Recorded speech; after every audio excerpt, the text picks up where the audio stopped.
صحة رمضانكم حبوباتي، نعاد علينا وعليكم اليمن والبركات، وجعلنا الله من صوامه وقوامه، وتقبلنا الله منا ومنكم الصالح الأعمال. كما راكم تشاهدوا يا البنات، اليوم جيتكم بهذه الوصفة تاع البورك، يعني وصفة خفيفة وسهلة وبنينة بنينة بالبزاف. يعني هذا البورك جاب بنين بنين بالبزاف، يعني صدقوني إلا جربتوه ما حاش يخطي طاولة الفطور تاعكم، يعني فطور رمضان. هنا واش نديرو؟ هنا راح حكمت مقله، درت فيها كميه قليله من الزيت.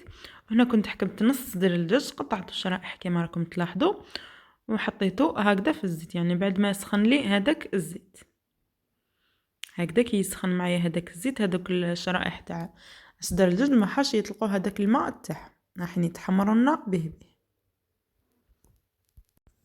هاي اللي كنخليهم يتقلاو يدونا هذاك اللون الجميل هكذا باش يعطونا البنه. هنا راح نجو نقلبوهم هكذا باش ما داونا يعني حتى يدونا هذاك اللون كما راكم تلاحظوا. هكذا نقلبوهم كامل بهذه الطريقه كما راكم تلاحظوا. ولهنا واش راح نزيد لهم؟ انا كنت حكمت زوج حبيبات بصل، يعني انا كنت درت البصل الاخضر، يعني في هذه الوصفه راح يكون البصل الاخضر يعني بنته يعني راح تجي ولا اروع. مي الا كان ما عندكش البصل الاخضر تقدري تستعملي يعني واش عندك في الدار. هنا واش راح ندير؟ راح نقلبو هكذا بهذه الطريقه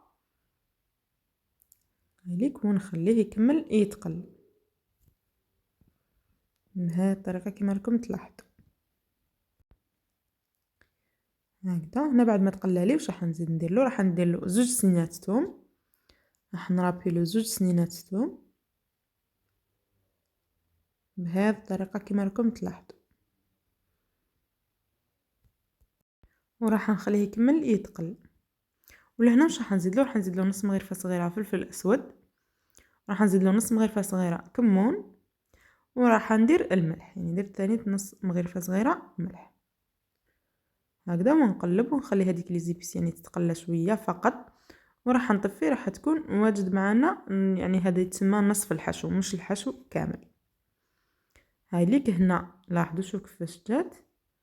هنا راح نطفي عليها ونروحوا نحضروا لا بيشاميل تاعنا. يعني حنا كنا درنا البورك تاعنا بلا بيشاميل، يعني جات فيه واحد الخفه واحد البنه ولا اروع. يعني جربوه كما قلت لكم وراحين تتاكدوا بانفسكم من البنه. هنا واش كنت درت مغرفه معمره من الزبده، وكنت درت لها نص، يعني مغرفه ونص معمرين من يعني شويه بومبي من الزبده، وكنت درت لهم زوج مغارف بومبي فارينه، لانه هنا راح نديروها حشو للبوراك. نحس هنا نحتاجو تكون لا بيشاميل تاعنا شويه ثقيله. لهنا بعد ما قلينا مليح الفارينه تاعنا راح نزيد لها نص ريتله حليب، يعني ناقصه شويه، نص ريتله ناقصه يعني واحد الفنجان هكا تاع قهوه من الحليب هكذا، باش تجينا لا بيشاميل تاعنا كيما قلت لكم ثقيله. يعني نحتاجوها تكون شويه ثقيله مش كيما تاع الكاغات. هنا هاليك نبقاو هكذا تحريك المستمر حتى يتقال معنا الخليط.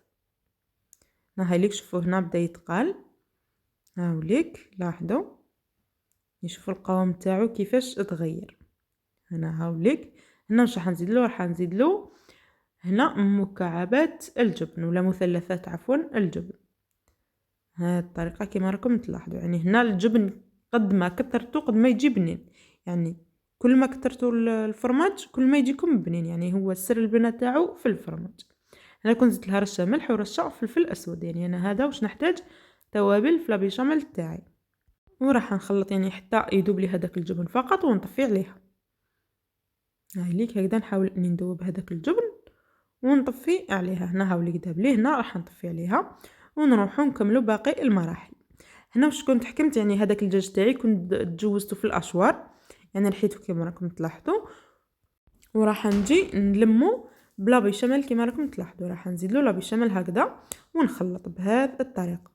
هاي ليك انا كما قلت لكم هذاك الحشو اللي كنا حضرناه في الاول كنت جوزته في الاشوار، يعني هكا ضربه تخفف بالاشوار، وهاوليك حاضر معنا. هاي ليك هنا نخلطو مليح بلا بيشاميل. هاي ليك شوفوا القوام اللي تحصلنا عليه. هنا واش راح نزيد لها؟ انا كان عندي كميه من الزيتون، كميه قليله من الزيتون راح نزيد لها، يعني ثاني راح يعطي لها بنه رائعه.